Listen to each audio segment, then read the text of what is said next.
Really, thank you so much. We talked about rest. And last week we talked about rest. How many think that you're really good at resting? A few of you, that's pretty good. I mean, I don't mean just, having a nice nap. I mean, some people here are professional nappers. I won't mention anyone, but some people are professional nappers. One of them lives in my house. They're professional nappers. You can use your imagination. But I haven't had a nap in a long time. But we're professional nappers. Some people, but that's not what I mean. I mean, do we live a life that is restful in God? Do we take a Sabbath? And I'm not saying, that you need to be bored for the Lord on Sundays. Your Sabbath could be Thursday, your Sabbath could be Monday or Saturday. But do you have a day that's not like any other day, where you just focus on you and your life with God? Exodus chapter 20, verse 8, it gives this command, and it says to use the Sabbath and keep it holy. This was spoken to a group of people that had been slaves for 430 years. Their lives were valued by how many bricks they could lay. From dawn till dusk, for 430 years. From birth till death. Every day they made bricks, and that was their value, what they could do. If we've been slaves for 430 years, and God said to us, listen, I want you to take one day off a week, wouldn't you feel relieved? But for some reason, we take that as a punishment. We say, you know what, I just got too much to do, and we refuse to be people who rest. Somehow we've created lives that are anything but restful. And we think, and there's nothing wrong with this, but we think that binge watching a show on Netflix is rest. But have you ever got up from watching 10 episodes of Prison Break and thought, wow, I feel rested? No, we feel terrible because it wasn't rest. And we just love the noise. I mean, many of us would use words to describe our lives as maybe chaotic or stressful. Our lives are meant to have a rhythm, a daily rhythm, a weekly rhythm, a monthly rhythm.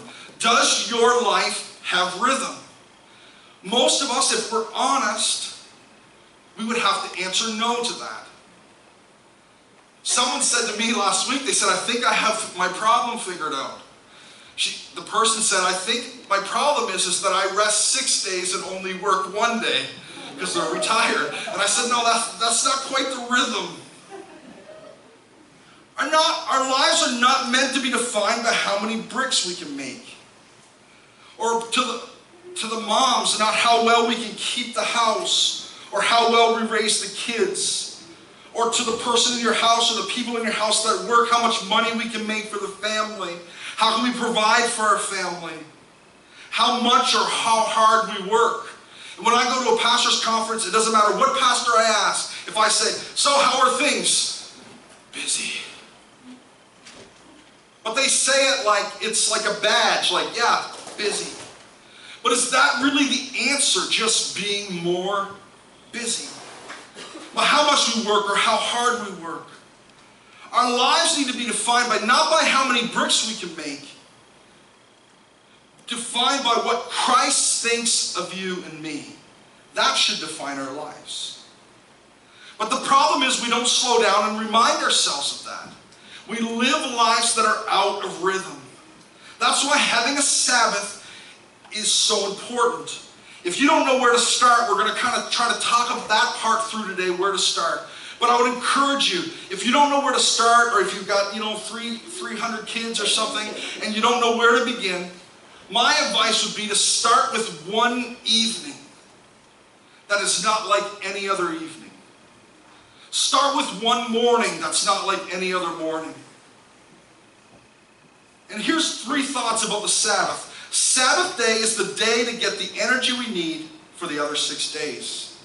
Number 2, Sabbath is a day for God to mend and put back together what is broken. How many feel like you can go through the week and you feel like you had it kicked out of you during the week? A Sabbath is that day where God can put those things back together. Sabbath number 3 is a day for complete honesty with God. 4, Sabbath is the day that doesn't look like the other 6. It's like hitting a reset button in our brain and lets us start over. Last week we did this drawing, and how many remember the drawing? And how many think it looks way better now that Penny redid it? Last week we did this drawing, and we talked about the importance of rest and the importance of productivity. But the good part of rest is that we feel rejuvenated. The bad part of rest is if we live here, we can live and become people who have a lack of purpose. And you see this with people who can't find work or after they retire. And lack of purpose, somebody said to me leaving church yesterday, lack of purpose can lead to some really bad things, like addiction and other things. And so the good thing about rest is that we feel rejuvenated. The bad thing is we can have a lack of purpose if we don't do anything. Productivity, the good part of it is we live a life of purpose. The bad part of it is we try to be so productive that we can create a life that is stressful. Every single day, somewhere in Bouctouche in my travels, I ask someone how they're doing, and they tell me, I'm stressed. Tout de stressé. Pretty good, eh? Almost every single day, someone I said, how are you today? Tout de stressé. Because when we try to be productive, which is a good thing, we can live in the world of stress. And that's not the world that we want to live in. But we also don't want to live in the world of rest. Our life needs to have rhythm. We said last week that it's important that we start with rest. That we start with rest. God created the heavens and the earth, all the things. And on the 7th day, he rested, the day after he created man. So man's first day, he rested. Wow, that must have been so hard being created. Now spend your first day resting. What a good idea. But and then God gave them jobs and work and things to do.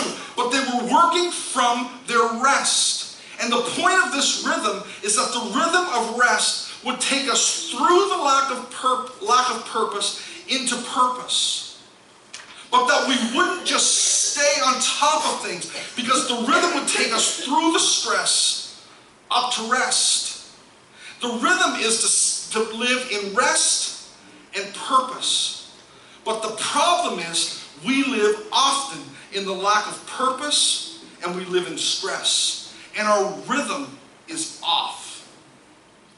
And many of you are looking at me and you're nodding your head, because you know that that is the truth for a lot of us. When we start from rest, we work from rest, and it should loop us through the lack of purpose to productivity or to purpose. And then when we start to get stressed, because everyone has a little bit of stress, it should loop us through to rest. And we shouldn't live in the lack of purpose, and we shouldn't live in stress.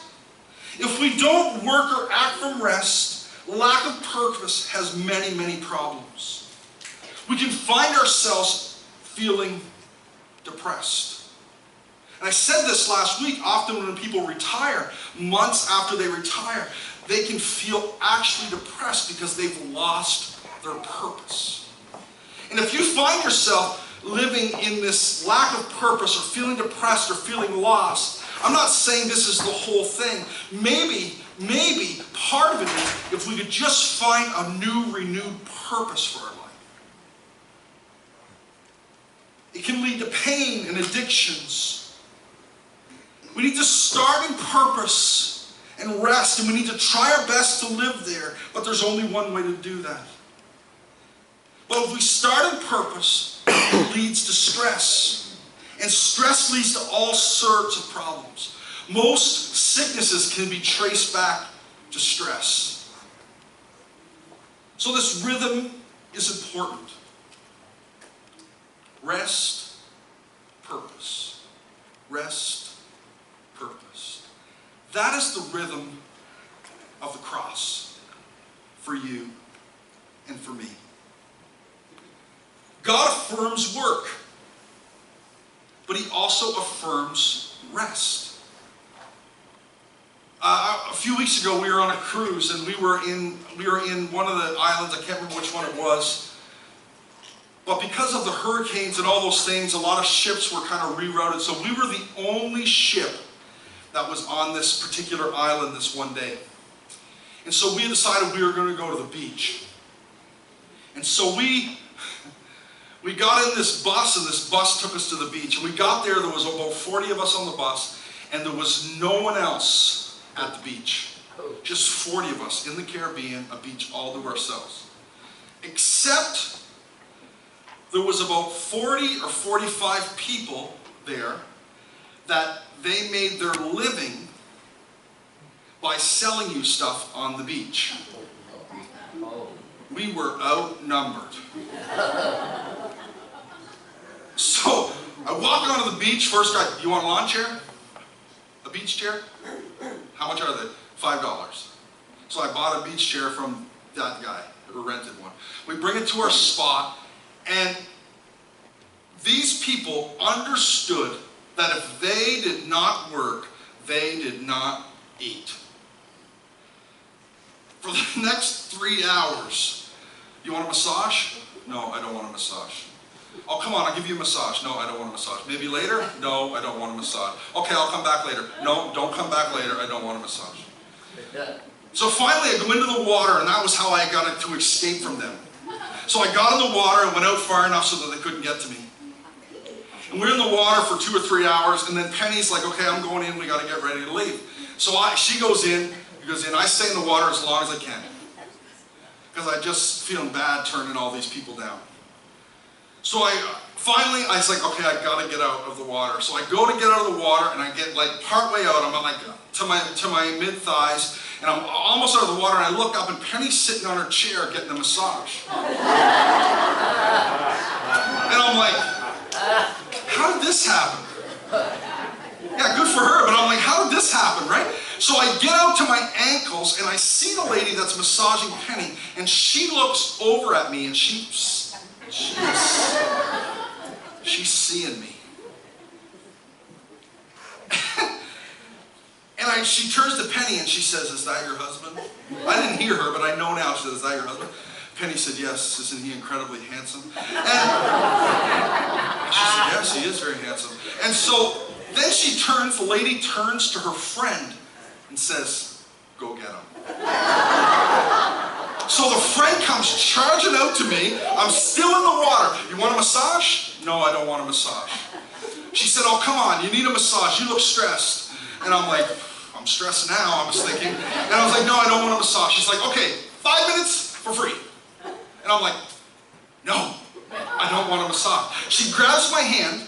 She starts giving me a hand massage. And I'm walking,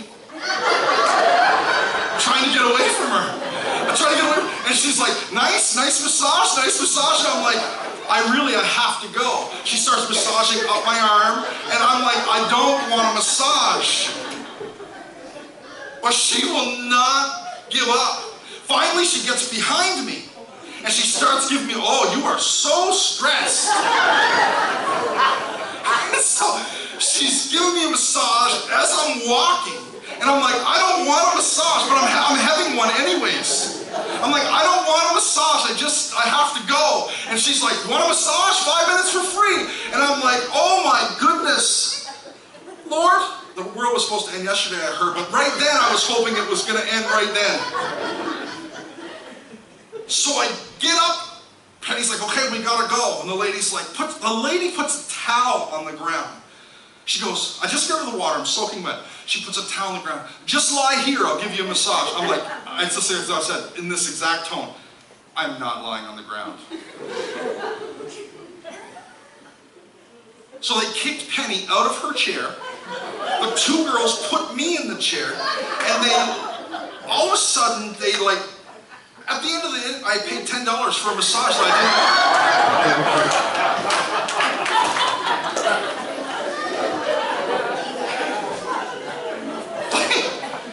And then at the end, she's like, That'll be $10. And I'm like, well, I didn't even want this massage. But I just wanted her to stop. I mean, I have to commend her for her hard work. God affirms hard work. Actually, his language in the Bible for people who don't work, he says, if people don't work, don't feed them. Let them feel the pain of their hunger. So his language is tough. But that leaves us with the question is leaves us with two questions. How do we rest? And what is your purpose? How many would love it if I could answer what the purpose of their life was? We all would. I get that question all the time. What's my purpose? And I can't pretend to know what your passions and the purpose God has put each one of us here for in specific terms.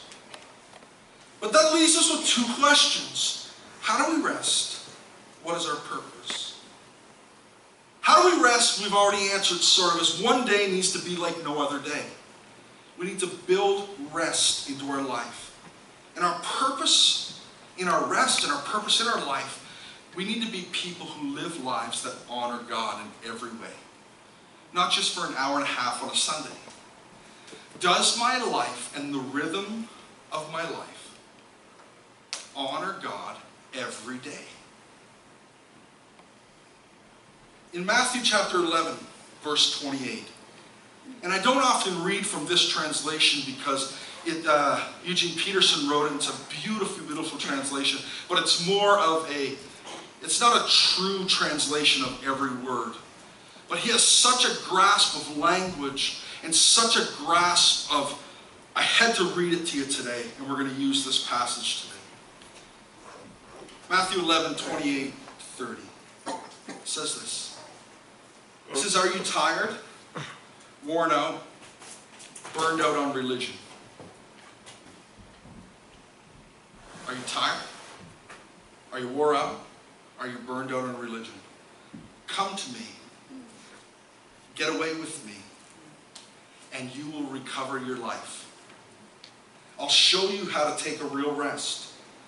Walk with me and work with me. Watch how I do it. Learn, this is the most beautiful line, learn the unforced rhythms of grace. Learn the unforced rhythms of grace. I won't lay anything heavy or ill-fitting or not fitting on you. Keep company with me, and you'll learn to live freely and lightly. In the NIV it says this, come to me all you are weary and burdened, and I will give you rest. Take my yoke upon you and learn from me, for I am gentle and humble in heart.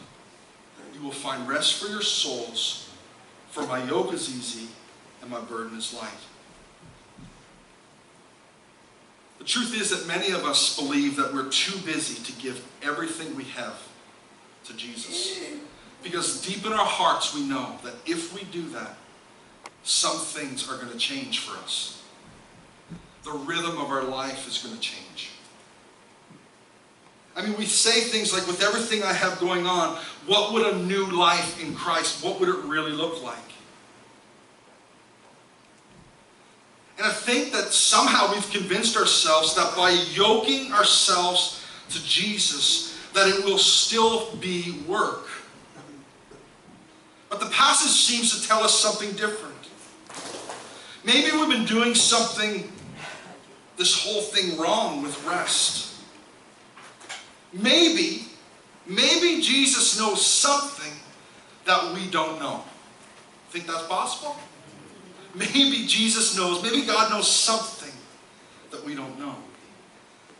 Many of us have been tying ourselves to the wrong thing. We've been yoking ourselves to the wrong thing. So we yoke ourselves to effort. We yoke ourselves to stress. And just to give you a quick drawing, a yoke basically is an instrument that looks like this. Now it was bigger and bulkier than this, and better drawn than this.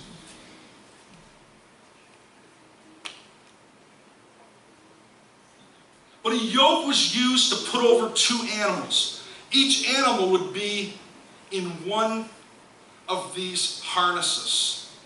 And those animals would be yoked together. We need to be yoked to Jesus because he will teach us the unforced rhythms of grace. But the problem is we are yoked to all different types of things. We get yoked to our work. We yoke to our kids. We yoke to our own sinful desires.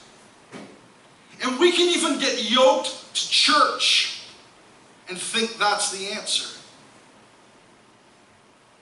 But the truth is we need to be yoked to Jesus. He will teach us the unforced rhythm of grace. The Sabbath doesn't matter what day it is. It just is a day or a time that we set together to learn the rhythm from Jesus. Are you tired? Are you wore out? Are you burned out on religion? It's almost like he knew when these passages were inspired. It's almost like he knew what life would be like in 2017. Just a few things I want to grab from this scripture. He says, get away with me. But we are people of excuses. God will say, come, get away with me, even if it's just for an afternoon or an evening or an hour. And we say things, but I got stuff to do. But what about this or that? But what about the kids? What about my husband? What about my wife? What about my work? What about the kids going to soccer? What about this? What about that? And he says, get away with me. Or come to me. And I will give you rest. I will give you the unforced rhythm of grace. I'm going to say something that's probably not going to be a very popular thing. But we have turned our children into an idol. An idol is anything that we place above God. We have no problem to say, oh yeah, people make things their idol, or we make things, but people get uncomfortable when we say, we've made our children our idols. But we have. And we say things like, they are my life. Now I'm not saying lock your kids in your room and just let them fend for themselves. Or just feed them every second day. That's not what I'm saying. We need to love them. We need to make them a very high priority. But we cannot yoke ourselves to our children because it is exhausting. We need to yoke ourselves to Jesus. You say, Troy, how do I find this rhythm that you talk about? Number one, get away with me. Not me, him. Figure out a way to get away. The answer isn't just making a prayer area in your room, because we can ignore prayer areas. It's getting away with him. What will happen if I do it? Number two, you will recover your life. Have you ever felt like you've lost yourself? Like, who is this person? Who is this? I'm not who I used to be. Most of us in this room, if I said to you, not everyone, but most of us, what is something you enjoy doing? Some of you would say, I enjoy golf. And then I'd say, when's the last time you golfed? And you'd be like, 4 years ago. Oh, I love fishing. When's the last time you fished? 5 years ago. Oh, I love hunting. When's the last time you hunted? 87? No, you don't love hunting. If you haven't hunted since 87, you're not a hunter. We need to find ourselves in him. spiritual than grabbing a fishing rod or a gun, if you're into that, or a golf club, and walking and talking with the Lord. And learning the rhythm of grace. I mean, the choice is ours. We can live here and here if we like. Get away with him. And I'm like a broken record. Spend time with Jesus every day. Read his word and pray every day. He will recover your life. And we think, how did this happen? And we like to make it sound spiritual. I'm just here for my kids. Ignoring our walk with God for the sake of our kids or our grandkids is not the right plan. Your grandkids, my kids, need to see me so in love with Jesus and in the rhythm of grace. Number 3. He says, I will show you what real rest is. Every Thursday night, me and Penny have an argument. Every Thursday. Because all week we've gone like chaos, like bonkers all week.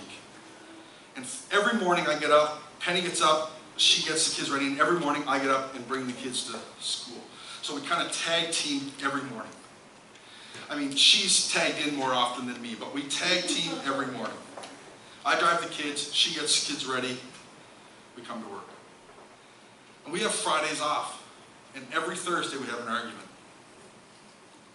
And the argument is, Penny, could you please get up with the kids and drive them to school? There's no sense for both of us to wake up that early. And then she says, yeah, you're right. There's no reason for both of us to wake up. So can you get up early and take the kids?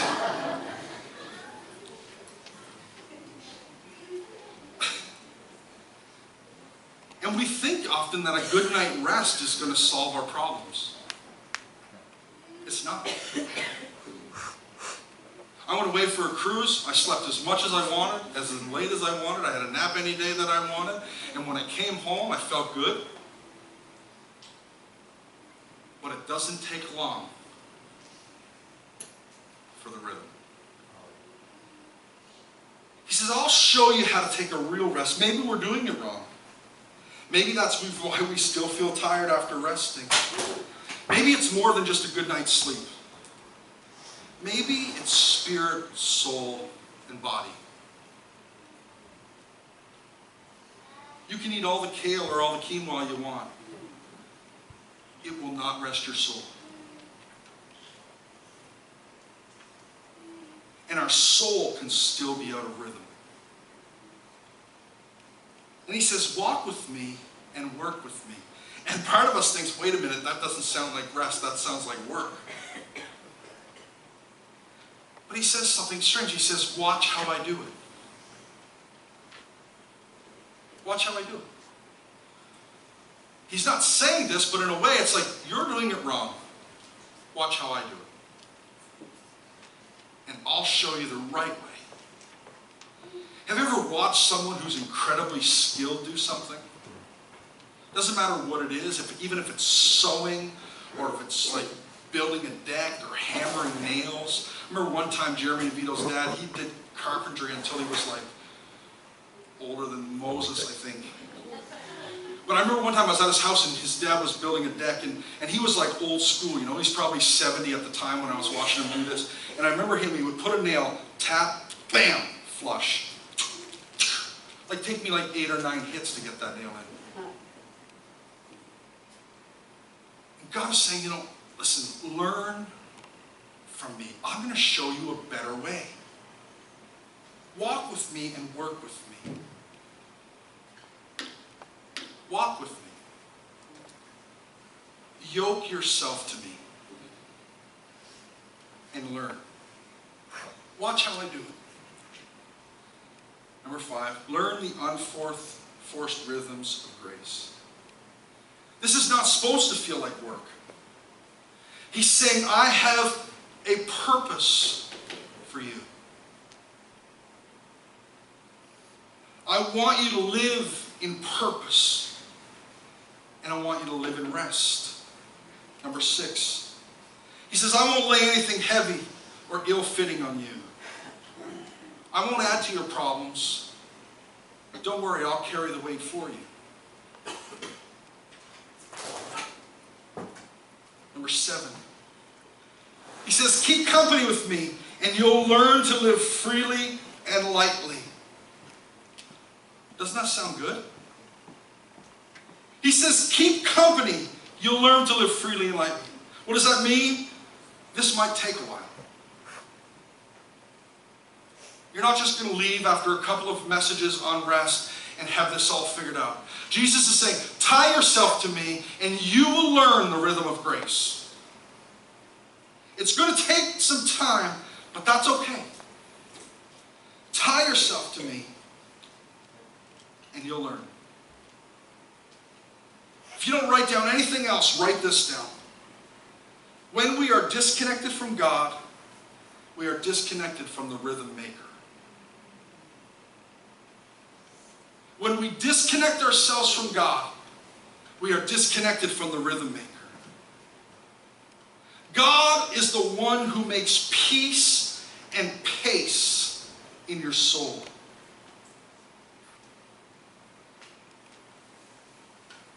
I wondered when I read Eugene's The Message, why would he use the term unforced rhythms of grace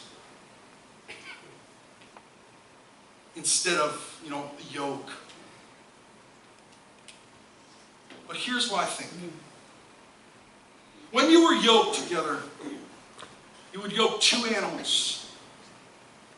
You would yoke those animals together, you'd put the tools behind them, and they would pull and they would plow the field together. Rabbis in those days, Jesus and other rabbis in those days would use this word when it came to education. Yoke yourself to me. As me as the teacher and you as the student. The way that I teach. The Jewish people would know what this word was about.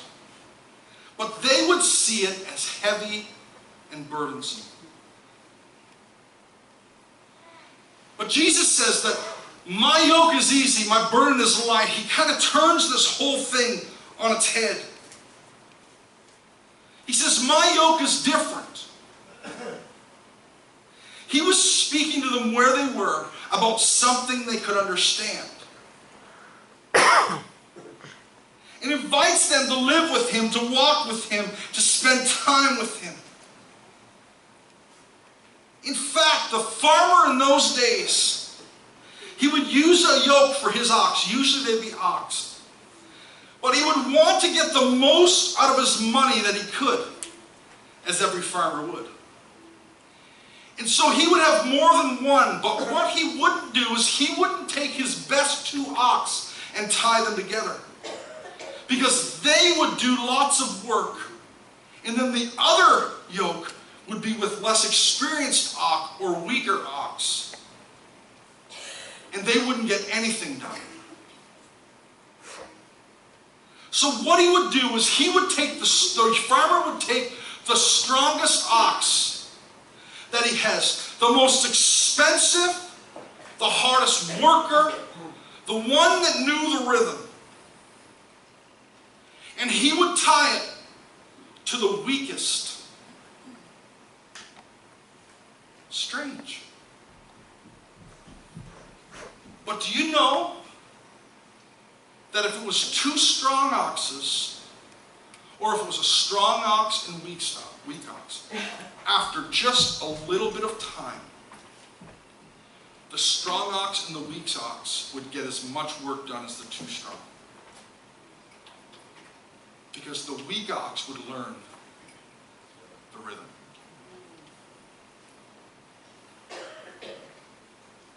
The weak ox would learn the rhythm.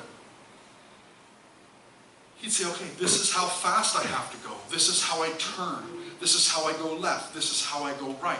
Because he was tied to the master.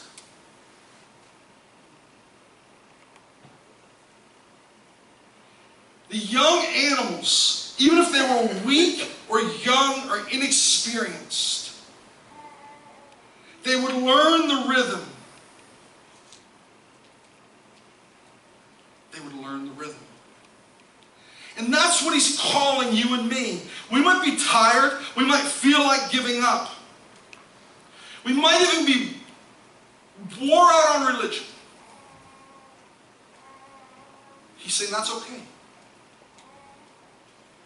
You might be weak, but I'm strong.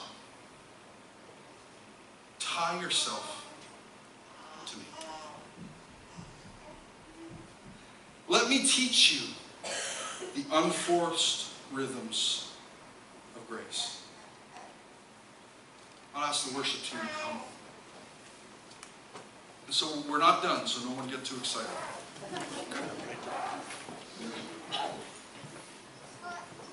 I would like us to do something today.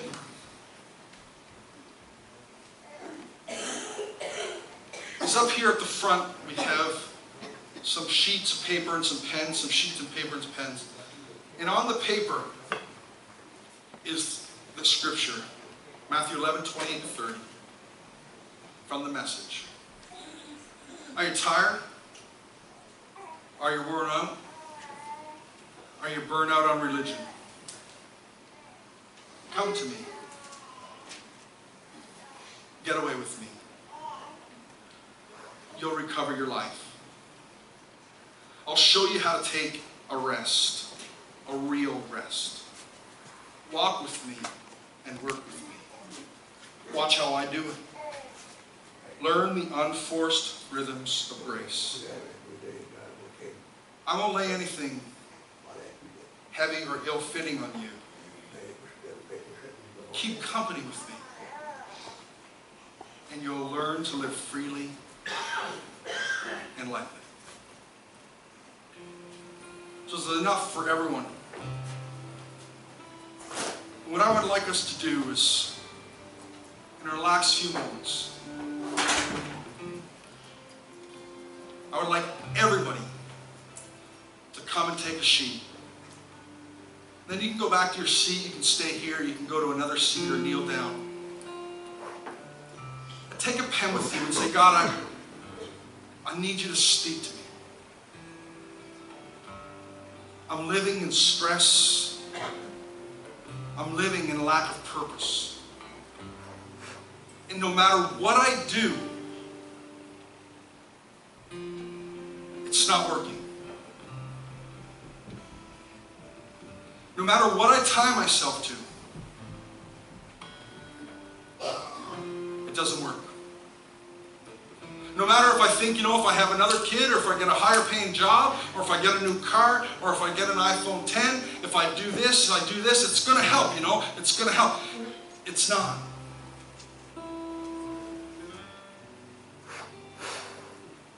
There's only one thing that is going to teach us the unforced rhythms of grace. And that's to be tied to the Master. Where we don't make decisions. He makes them for us. Until we learn from Him. So I encourage you, we're just going to worship together. I encourage you, there's some here. I want you to grab one and just find a place for 5 minutes. Say, Lord, teach me the unforced rhythms of grace. You say, how do I know my life is out of rhythm? Here's a couple signs. If you can't get anywhere on time, it's chaos. You're out of step. If you're always feeling anxious or like you need to chase after something, out of rhythm. Just say, God, speak to me. I'm going to write down what you say. Teach me your unforced rhythm of grace. God, show me what I'm yoked to. Show me how to untie that. And show me how to yoke myself to you.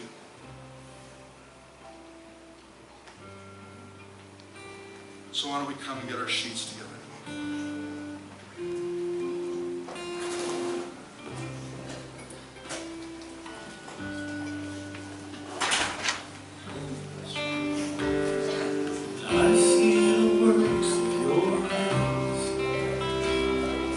Galaxies spinning